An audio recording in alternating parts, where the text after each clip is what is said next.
next morning I drove to Benin in solidarity. At the beginning of the third quarter of my senior year, I made a decision with which my mother strongly disagreed and which affected my midterm grade in my ethics class. I decided to support Cesar Chavez's efforts to unionize farm workers. "We'll lose our jobs. We'll get fired if we go on strike, mijo," my mother told me. "Who's going to feed our family while we're out of work?" I explained to her that by workers going on strike and joining the National Farm Workers Association, growers would be forced to provide us and other farm workers with unemployment insurance and better working conditions and guarantee a minimum wage. "Ay, mijo, piénsalo bien," she said. "Think about it carefully. Growers have all the power. Poor farm workers like us don't have a chance against them." I stopped arguing with her out of respect. Besides, I understood her fears. I became more convinced I had made the right decision after attending a forum on the issue of farm workers that took place at noon on Monday, April 4th, in front of the Student Union. Father Tennant Wright, a young and energetic Jesuit priest who organized the event, stood in the middle of a small group of students and asked, "Is it necessary to form a union to represent farm labor?" He looked around and shouted the same question, beckoning students who were passing by to join the growing crowd. As the gathering grew, I spotted Laura several feet away. I elbowed my way through and stood next to her. I was glad she was there. Father Wright explained the purpose of the forum. He said that the Delano grape strike began 7 months before, when farm workers in Delano walked off the farms of table grape growers, demanding wages on a level with the federal minimum wage. The strike was being led by Cesar Chavez and Dolores Huerta of the National Farm Workers Association. They were asking farm workers to join their labor union. Again, is this necessary? Father Wright asked. To help us answer this question, I have invited 2 people to speak to this issue. Father Wright introduced Frank Bergen, the son of a grower who presented the grower's position, and Les Grube, an egg distributor and longtime activist in Catholic welfare programs who defended the NFWA's viewpoint. Bergen argued that the farm laborers were already well paid and that the number of strikers was small. "How can he say that?" I whispered, rolling my eyes and shaking my head. Farm laborers were paid 85 cents an hour, and sometimes less. "Why don't you say something?" Laura whispered. I felt my heart pounding and a fire in my stomach, but I was still shy about speaking out in groups. I knew I was disappointing Laura and wished I had not been with her at that moment. She excused herself and left for class. After the debate, I picked up a flyer from the NFWA representative and hurried back to my room to prepare for my ethics class that afternoon. I completed the reading assignment in our textbook, Right and Reason, and then read the flyer. It was an open invitation from Cesar Chavez to join him on a march to Sacramento. On March 17, 1966, the National Farm Workers Association will begin a 300-mile peregrinación from Delano to Sacramento. It is a march of farm workers.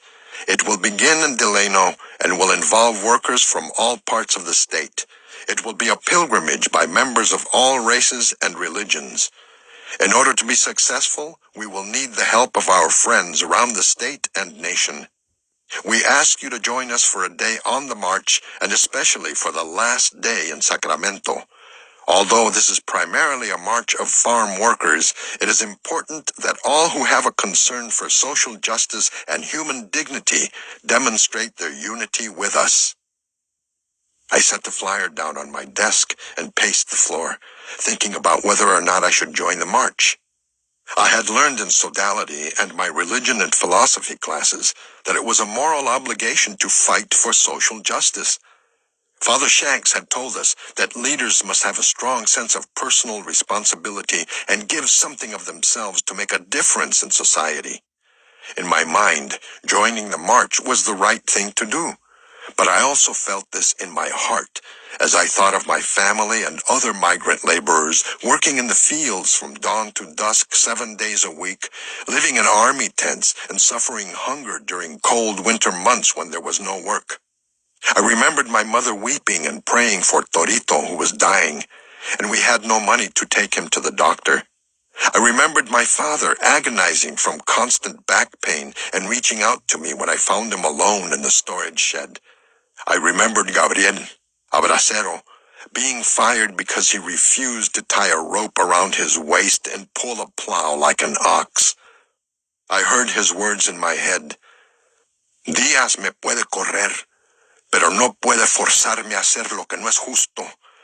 Él no puede quitarme la dignidad.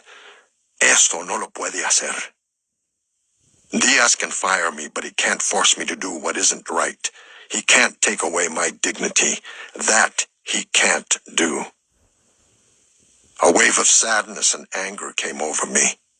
I had to join the pilgrimage to Sacramento. At the end of my ethics class, I told Father Charles McQuillan, the instructor, that I would be missing class on Thursday because I had decided to join the march to Sacramento. He reminded me that we had an exam on that day. I'm assuming you thought about this carefully and know the consequences, he said, adjusting his Roman collar. Yes, but I was hoping you would let me make up the test. You know I don't give make-ups. Yes, I know, but...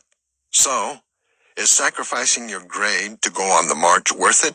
He asked, looking me in the eye. I didn't hesitate. It is. Then go ahead. Sometimes we have to make sacrifices for what we believe in. He smiled and shook my hand. I thanked him and headed to see Jerry McGrath, the dean of students who had hired me again that year to be a prefect. I needed his approval to leave campus. I was glad that he was already aware of the march and supported it. He authorized my request. I then asked Tim Taormina, my roommate with whom I shared prefect responsibilities, if he would cover for me. Tim agreed to take over my duties in exchange for my standing in for him the following 2 weekends. 3 days before Easter, on Holy Thursday morning, April 7th at 5 a.m., Jerry McGrath drove 4 other students and me in an 8-passenger van for an hour and a half until we spotted the tail end of the pilgrimage. It was a long, thin, serpentine line inching its way along the flat Central Valley on Highway 99 near the city of Lodi. He dropped us off and we joined the peaceful journey to Sacramento. I hurried toward the front of the procession, leaving my schoolmates behind. Several feet in front of me walked Cesar Chavez. He was flanked by farm workers carrying the American flag, the Mexican flag, the flag from the Philippines, and a large banner of the Virgen de Guadalupe. Excited to see him, I tried to bypass other marchers to get closer, but one of the monitors stopped me and asked me to fall back in line. I ended up behind a young man who wore shorts, a white t-shirt, a Giants cap, and a red armband with an Aztec black eagle. I looked behind me and saw an older man who reminded me of my father. His face and hands were weather-beaten. He wore khaki pants, a long-sleeved shirt, and a sweat-stained cap. In each hand he carried a huelga, a flag. When I smiled at him, he stretched out his arm to hand me one of his strike flags. The blazing sun hung above the pale blue sky. I could feel the blistering asphalt on the bottoms of my tired feet as we continued walking by hundreds of acres of green fields that stretched for miles on either side of Highway 99. My family had traveled this same road every year for 9 years, looking for work during the grape and cotton seasons. We had passed through Tulare, Visalia, Selma, Fowler, Parlier, and Fresno. At a distance, I spotted a yellow crop duster sweeping over the fields, leaving a trail of gray clouds behind. It reminded me of picking strawberries and having to crouch down as crop dusters flew above our heads and sprayed the fields with chemicals that caused our eyes to burn in water for days. Today I felt anger and pity when I saw farm workers bent over, thinning sugar beets with the same type of short-handle hose that Roberto and I used when we thinned lettuce in Santa Maria. I could feel their back pain from stooping all day. The farm workers slowly straightened up and watched us. "Vénganse con nosotros," one of the organizers yelled out, trying to persuade them to join the march. The farm workers waved and continued working. They must be afraid, like my mother, to lose their jobs, I thought. As passers-by honked their car horns and waved, I smiled and raised my flag. One pickup driver flipped us off and yelled out the window, "Go back to Mexico." What an idiot, I thought, fuming inside.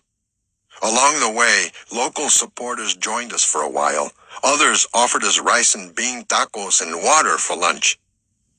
That night, we gathered outside of Galt, a small town where the organizers had planned a program for us. They passed out flyers to residents, asking them to boycott table grapes and all Shenley products until Shenley recognized the National Farm Workers Association. We were given copies of El Plan de Delano, which described the purpose for the march to Sacramento. We chanted, "Si se puede," yes, we can. We sang songs like De Colores. Luis Valdez, a stocky and vigorous young man with jet black hair and a Zapata-style mustache, jumped onto a makeshift wooden platform and began reading El Plan de Delano in a deep and powerful voice. This is the beginning of a social movement in fact and not in pronouncements. We seek our basic God-given rights as human beings because we have suffered and are not afraid to suffer. In order to survive, we are ready to give up everything, even our lives, in our fight for social justice. We shall do it without violence because that is our destiny. We seek and have the support of the church in what we do. At the head of the pilgrimage, we carry La Virgen de Guadalupe because she is ours, all ours, patroness of the Mexican people. We also carry the Sacred Cross and the Star of David because we are not sectarians and because we ask the help and prayers of all religions. All men are brothers, sons of the same God.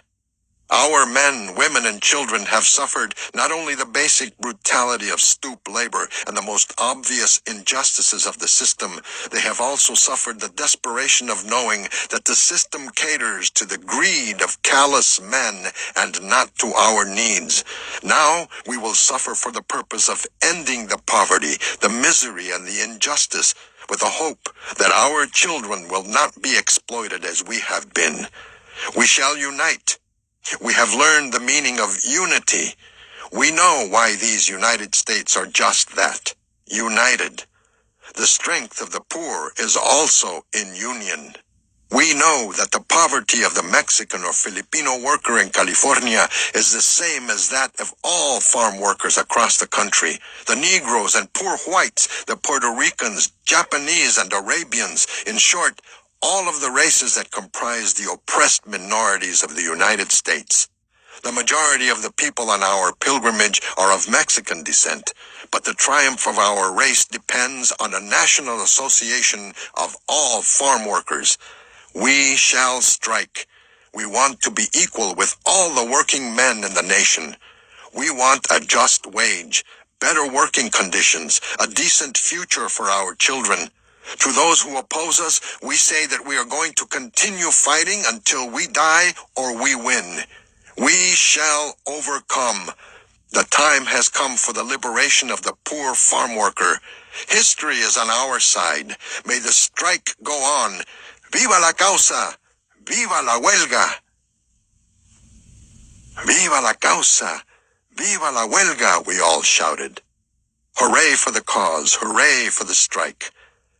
I felt a wave of energy I had never experienced before. When Cesar Chavez took the stage, we quieted down. He thanked us for our support and said, "If you are outraged at conditions, then you cannot possibly be free or happy until you devote all your time to changing them and do nothing but that. Fighting for social justice, it seems to me, is one of the profoundest ways in which men can say yes to human dignity, and that really means sacrifice. The best source of power, the best source of hope, is straight from you, the people. The boycott is not just grapes and lettuce. The boycott is essentially people, essentially people's concern for people. His words about sacrificing and caring for others echoed the ideas I had learned in sodality and in my ethics class. They touched me and gave me courage.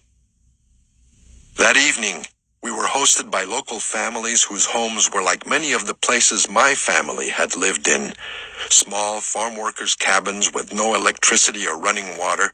Some marchers slept outside on the grass, others underneath trees. On Easter Sunday, thousands of us entered Sacramento. We swarmed the Capitol steps where Cesar Chavez announced that Shenley had agreed to recognize the Union. We all clapped and shouted with joy, "Si se puede," for several minutes. After thanking the unions, the church, and all the students and civil rights workers who had helped win this one victory, Cesar Chavez told us, "Es bueno recordar que debe haber valor, pero también que en la victoria debe haber humildad." It is well to remember there must be courage, but also that in victory there must be humility. As he continued speaking, I looked at the banner of the Virgen de Guadalupe and felt deeply the suffering and pain of migrant workers. What can and should I do in my life to help them, I asked myself. I did not have the answer yet.